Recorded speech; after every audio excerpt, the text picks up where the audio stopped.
Hello, chess friends, and welcome to Jozarov chess channel, and welcome back to our London system series. So in this series, we're following this very nice opening from White's perspective, and today we're continuing again the London system with this ideas of blacks when black is trying to go into King's Indian modern defense, maybe Perch defense, East Indian defense, and similar structures. So basically, we're facing this structure here: g6, bishop to g7, and followed with d6.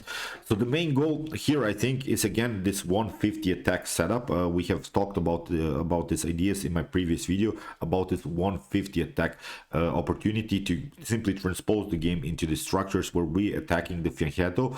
But today black will try a different line, will try a more aggressive line with this early c6 move. And you can say this early c6 move is nothing special because black played only one pawn move, but actually this move c6 is a preparation to go with a very early flank attack with the move b5. I explain you, of course, what's all about, what are black's ideas, and how I should counterplay these types of structures. So here we're playing d4, accelerated London, and now if d6 or g6 happens, still we're going into your 150 attack setup with the move knight to c3. Again, I'm pointing you out, if black plays d5, we're going into the Barry attack. I've explained the Barry attack so far on my YouTube chess channel. Also, I have added, I think, 5 or 6 videos in the London system series with this idea: knight to f3, knight to e5, h4, h5. So this are we are not analyzing today. Today again with these structures when black plays the move d6.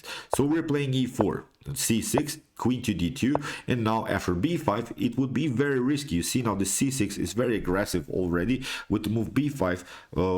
If we castle now queenside, I think black is much faster with the attack. Black will simply proceed with b4, a5, a4, a3. It will simply break the position on the queen, and I think black could have a comfortable game. So that's why first what we should do is to play the move bishop to d3, and this is now our cornerstone. This is the position that we're analyzing today, and the first instructive game that I wanted to show you today, it's a game played by Bragi Torfinsos against Frank Duzenet. Bishop to d3, really a necessary move because you can face this move b4, and when that happens, then knight to e2 protects simply this bishop on d3, still protects the knight on e4. So that's why it is playable, but b4 would be now very risky if you play that too early. If you try some a5 ideas, then we can break the position with move a3, and I think black has a little bit lost the battle on the a file. This could lead now into an isolated position for black here on the a file, so that's why you should not do that. So here my recommendation, so as I said, b4 not a great possibility by black. You see now many times the move knight to d7, and now we're playing simply knight to f3 because the lights where bishop didn't play so far. Bishop to g4 didn't happen, so knight to f3 is possible. And now we're waiting now after move queen to c7, castling now kingside. As we said, castling queenside would be very risky, and now we can face, of course, the move e5. But the move e5 without this move bishop to g7, you see now is very risky because Torfinson found a great way how to attack this position. First d takes e5, d takes e5, and now bishop to h6 anyway.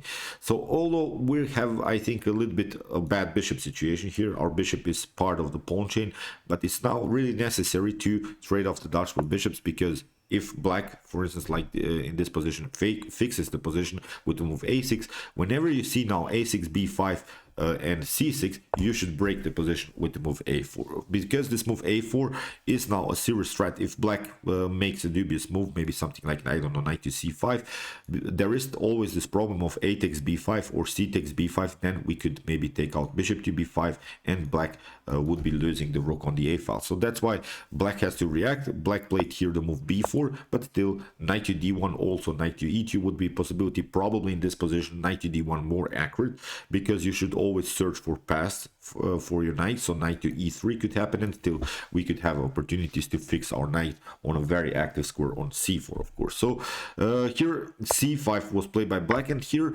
Torfinson simply took bishop to f8, king to f8, and what black was hoping for here is, after potential trades of bishops, that he can still go king to g7 and then rook to d8, that he could have this great opportunity to counter-attack on the d file. But that's not the possibility now, because queen to h6 happened. We have king to g8, knight to e3, bishop to b7, and you see now the knight come very active into the game. Knight to g5, rook to d1. Torfinsson activates all of his pieces now. Here knight to e8 was played, and now you see bishop to c4 is also a great opportunity. Now we're targeting the f7 square. In the game, knight to f6 was played. Here black is trying to defend this position with the rook, with the queen.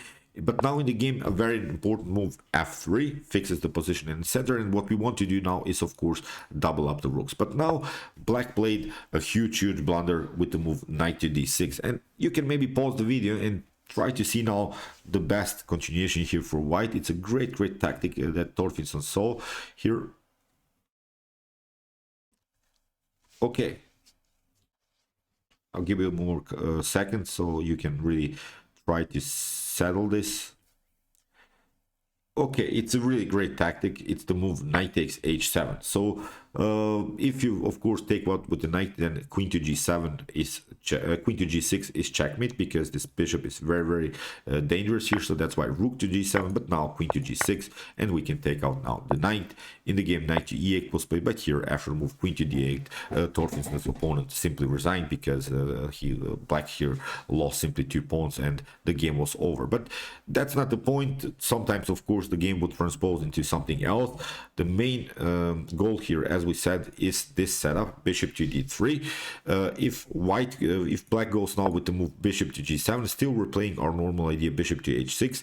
Then maybe in some occasions we could still try h4, h5, but you see now it's very risky. After move b5, b4, castling queenside would be very dangerous. So that's why I decided to show you another great example. It's a great game played by Alexandra Kostenyuk here with the move bishop to d3. Again, we have this move knight to f6, but here black didn't play this move knight to d7. Instead of that, black played the move bishop to g7. And my recommendation is also here simply to go bishop to h6. Here bishop to h6, queen to h6, and now queen to b6 played by black. Black is trying now some ideas of a6, knight to d7, bishop to b7, and castling queenside, because queen to g7 doesn't bring you so much. You get simply rook to g8. That's the main issue. So that's why black has here really great opportunity to try to castle queenside. But again, we can attack this position, knight to f3, normal ideas, bishop to e6, and now castling knight to d7. And we have now the move h3, preventing, for instance, some bishop to g4 ideas.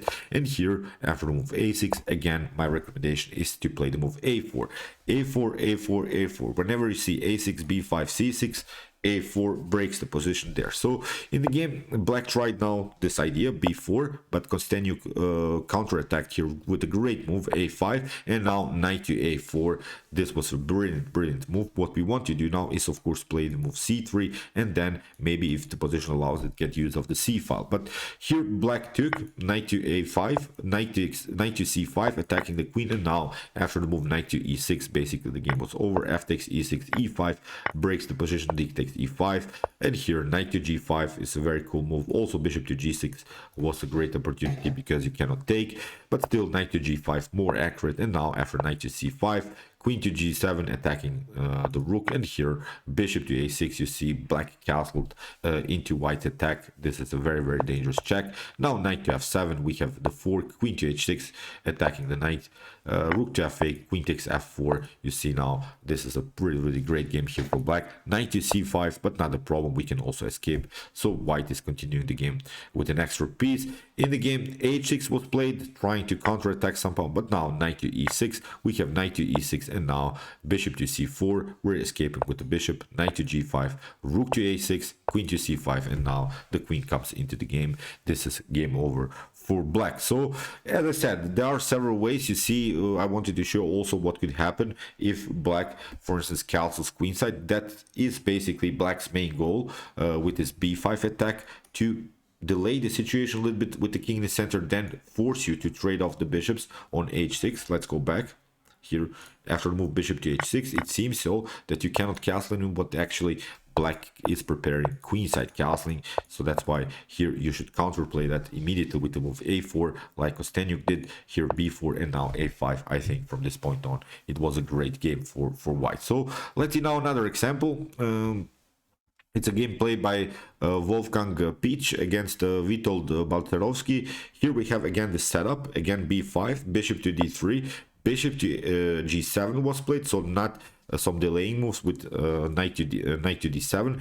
Here in the game, bishop to h6 was played, castling now, and after the move castling, we can attack now again to Fianchetto. That's, I think, the great flexibility of the 150 attack. So see now, black castled early enough for us to attack the position. So I hope I'm not complicating things too much. You see now black tried bishop to h6, queen to h6, tried here to move b4, but actually this move helps us out because we can now get with our knights very active in the game. We have now also the opportunity to play the move h5. What we want to do is simply to break the position. If knight to h5 happens, then we can I think we can play the move e5 immediately to cut off here the connection between the queen and the knight. And now if for instance we can take rook takes h5. You cannot take because of some activities around the square h7. So the most important thing here to recognize is this opportunity. So in this previous lines, when we saw after the move delaying move knight to d7, queen to b6 or queen to c7, black is already preparing queenside castling. But after move bishop to g7, bishop to h6, now kingside castling. Now it's time again to play on our 150 attack. Great idea here, h4 h5. So here as we said, h5, great move here by white. We have now a counter attack, b3, and now c3. Here bishop to h6, bishop takes a6, knight to f3, and now after move knight to g4, queen to f4, the queen stays active, knight to f6, and now e5, d takes e5.